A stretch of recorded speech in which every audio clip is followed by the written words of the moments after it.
സ്വാഗതം ശർമ്മജി. നമസ്കാരം. നമുക്ക് കത്ത് വന്നിരിക്കുന്നത് മലപ്പുറത്തു നിന്നാണ്. പ്രശാന്താണ് കത്ത് അയച്ചിരിക്കുന്നത്. എഞ്ചിനീയറിംഗ് ഡിഗ്രി ഓൾറെഡി ഉണ്ട്, നല്ല കമ്പനികളിൽ ജോലി ചെയ്തിട്ടുമുണ്ട്. പക്ഷേ ജീവിതത്തിൽ ഇതുവരെയും ഉയരങ്ങളിലെത്താൻ പറ്റിയിട്ടില്ല. പ്രാർത്ഥനകൾ, വഴിപാടുകളെല്ലാം നടത്തുന്നുണ്ട്. പക്ഷേ എന്തോ എവിടെയോ ഒരു തടസ്സം. ജനനത്തീയതി ഒപ്പം ചേർക്കുന്നു. ഇതിൻ്റെ കാരണം എന്താണെന്നൊന്ന് പറഞ്ഞു തരണം, പരിഹാരവും പറയണമെന്നാണ് പറഞ്ഞിരിക്കുന്നത്. ഈ ഗ്രഹനില ഗുളിക ദോഷമാണ്. കഴിഞ്ഞ കത്തിൽ പറഞ്ഞത് ഭാഗ്യസ്ഥാനത്ത് മൗഢ്യഗ്രഹം നിൽക്കുന്നതുകൊണ്ടാണ്. മൗഢ്യഗ്രഹത്തിന് അപ്രകാരമാണ് അതിൻ്റെ ശക്തിയെങ്കിൽ ഗുളികന് വേറൊരു ദോഷമാണ് പറയുന്നത്. അതായത് നമ്മുടെ ഒരു സ്ത്രീക്കായാലും പുരുഷനായിരുന്നാലും സമ്പന്നനാണെങ്കിലും ദരിദ്രനാണെങ്കിലും വിദ്യാഭ്യാസമുള്ളവനോ ഇല്ലാത്തവനോ ആരോഗ്യവാനോ രോഗിയോ ആരോ അല്ലെങ്കിൽ അവരുടെ കഴിവുകൾ, ഓരോരുത്തർക്കും ഓരോ കഴിവുകൾ ദൈവം കൊടുത്തിട്ടുണ്ട്.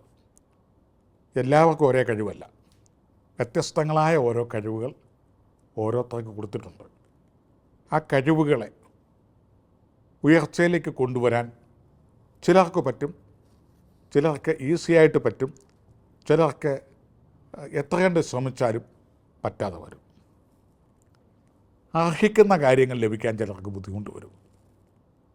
അവകാശപ്പെട്ടത്, കുടുംബസ്വത്ത്, അല്ലെ കഷ്ടപ്പെട്ട സ്വത്ത്, അല്ലെ കഷ്ടപ്പെട്ട് നേടിവെച്ചത്, അല്ലെ ബാങ്കിലിട്ട എമൗണ്ട്, അല്ലെങ്കിൽ കരുതി വച്ച ഗോൾഡ്, അല്ലെങ്കിൽ ഭൂസ്വത്ത്, വാഹനം, ജംഗമം, ഇങ്ങനെ കരുതി വച്ച സമ്പത്തുകൾ അനുഭവിക്കാൻ യോഗമില്ലാതെ വരിക വ്യത്യസ്തമാണ്. അതായത് ഭാഗ്യരാശിയിൽ മൗഢ്യഗ്രഹം നിൽക്കുന്നതിനൊരു ഫലം, അതായത് അതിന് ഡ്യൂറേഷൻ ഇല്ലാതെ വരുന്നു.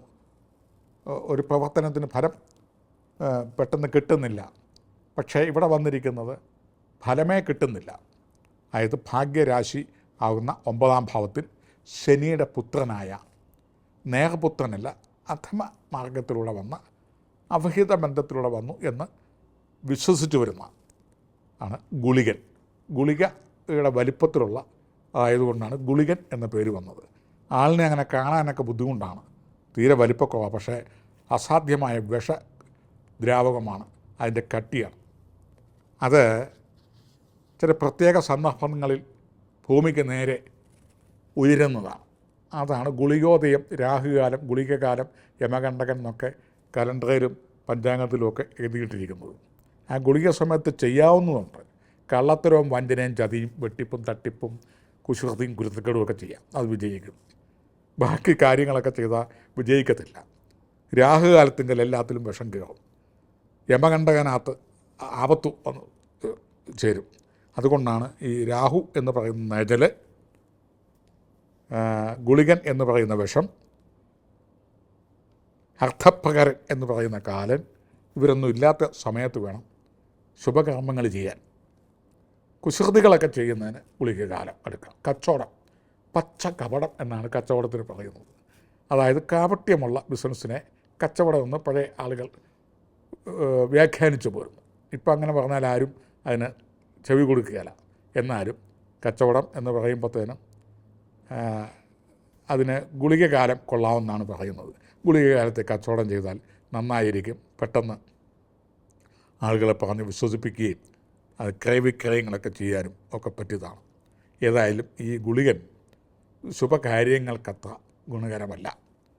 ആ ഗുളികൻ നിൽക്കുന്നത് കൊണ്ട് കഴിവും അർഹതയും യോഗ്യതയും പരിശ്രമവും ലഭിക്കുന്നതിന്, അർഹതപ്പെട്ടത് ലഭിക്കുന്നതിന്, അവകാശപ്പെട്ടത് ലഭിക്കുന്നതിന്, കരുതി വച്ച ധനം ലഭിക്കുന്നതിന്, പരിശ്രമിച്ച കൂലി ലഭിക്കുന്നതിന്, അർഹതപ്പെട്ട പ്രമോഷന്, ജീവിത പുരോഗതിക്ക് കുടിശ്ശിക കിട്ടുന്നതിന്, എന്തിനും ഏതിനും അർഹത, അവകാശം, ലക്ഷ്യം ഇവ നിറവേറ്റുന്നതിന് ഒന്നുമല്ലെങ്കിൽ യാചിക്കേണ്ടി വരും.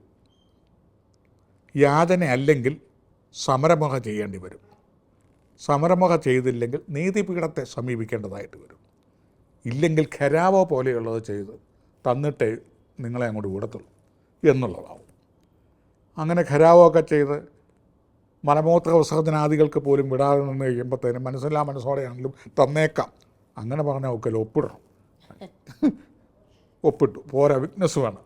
വിറ്റ്നസ്സും കൊണ്ടുവന്നു. കാരണം ഇയാളിന് ലാട്രിനിൽ പോകണം, അല്ലെങ്കിൽ മൂത്രമൊഴിക്കാൻ മൂത്രശങ്ക, അല്ലെങ്കിൽ അവിടെ നിന്ന് ആ കാര്യം നടത്തും. അങ്ങനെയൊക്കെ സാധിക്കേണ്ടത് ഖരാവോ പോലെയുള്ള കാര്യങ്ങൾ. ആഹാരം കഴിക്കാൻ നിവൃത്തിയില്ല, വെളിയിലോട്ട് വിടാൻ നിവൃത്തിയില്ല, അല്ലെങ്കിൽ സമരമുറ, അതൊരു മറ്റൊരു രീതി. ഇങ്ങനെയുള്ള മുറകൾ, അല്ലെങ്കിൽ യാചന, സാറേ തന്നേ പറ്റുള്ളൂ എന്നൊക്കെയുള്ള രീതിയിൽ സമരമുറയെ യാചനയും അതുപോലെയൊക്കെയുള്ള കാര്യങ്ങൾ വേണ്ടി വരും. ഇതാണ് വന്നിരിക്കുന്നത്. ഇതിന് ഗുളികനെ പ്രസാദിപ്പിക്കുക. അതായത് സർപ്പക്ഷേത്രങ്ങളിൽ ഗുളികൻ പാട്ട് നെയ്തിട്ടുണ്ട്. ആ ഗുളികൻ എന്ന് പറയുമ്പോഴത്തേനും പകുതി പാമ്പിൻ്റെ ശിരസും ബാക്കി മനുഷ്യൻ്റെ ഉടലും. അവിടെ ഗുളികൻ പാട്ട് നടത്തുക. അതുപോലെ തന്നെ ഗുളികൻ പ്രതിഷ്ഠയുള്ളിടത്ത് അരിപ്പൊടി വറുത്ത് ശർക്കരയും നാളികേരം കൂടെയൊക്കെ ചേർത്ത് മധുരമൊക്കെ ഉണ്ടാക്കി ഇഷ്ടന് കൊടുക്കുക. അതുപോലെ തന്നെ ചിലയിടത്ത് പട്ടച്ചാരായമൊക്കെ കൊടുക്കുന്നുമുണ്ട്. ഇപ്പോൾ അത് പകരം മദ്യമൊക്കെ വിമുക്തമാണല്ലോ. അത് കാരണം മഞ്ഞളും ചുണ്ണാമ്പും എല്ലാം കൂടെ കലക്കി കരിയൊക്കെ തേച്ച് ശർക്കരയൊക്കെ കലക്കി അല്ലെങ്കിൽ ചെറുതേനുമൊക്കെ ചേർത്ത് കൊടുക്കുക. പിന്നെ ഗരുഡ പഞ്ചാക്ഷരി എന്ന് പറയുന്നത്, ഈ ഗരുഡൻ അതായത് പക്ഷികൾ പൊതുവെ ഈ പാമ്പിനെ കൊത്തി ഓടിക്കുന്നവരാണ്. ഗരുഡന് പാമ്പിനെ കണ്ടാൽ പാമ്പിന് ഭയമാണ് ഗരുഡന്. അതിൻ്റെ ഗരുഡകർമ്മങ്ങളും ഗരുഡയന്ത്രങ്ങളൊക്കെ ധരിച്ചാൽ പാമ്പ് വരും വഴിമാകുമെന്നാണ്. അതുകൊണ്ടാണ് പഴയ കാലത്ത് പാമ്പ് കടിച്ചവരെ ഗരുഡമന്ത്രങ്ങൾ കൊണ്ട് ക്ഷിപ ഓം സ്വാഹ, അതായത് ഓം പക്ഷി സ്വാഹ, ഗരുഡനെ സ്മരിച്ചും കൊണ്ട് 1008 സ്തുതിച്ച് സിദ്ധി വരുത്തി വിഷം ഇറക്കിക്കുന്ന ഒരു പണിയൊക്കെ അന്നുണ്ടായിരുന്നു. ഇന്നിപ്പോൾ അതൊക്കെ ഡയാലിസിസൊക്കെ ചെയ്യുന്ന അത്യന്താധുനിക മുറകളായി. അന്ന് അങ്ങനെയായിരുന്നു, ഡയാലിസിസ് ഒന്നുമില്ലായിരുന്നു. ഇങ്ങനെയൊക്കെ പല ആളുകളും മന്ത്രിയന്മാരും മാറ്റിയിട്ടുണ്ട്.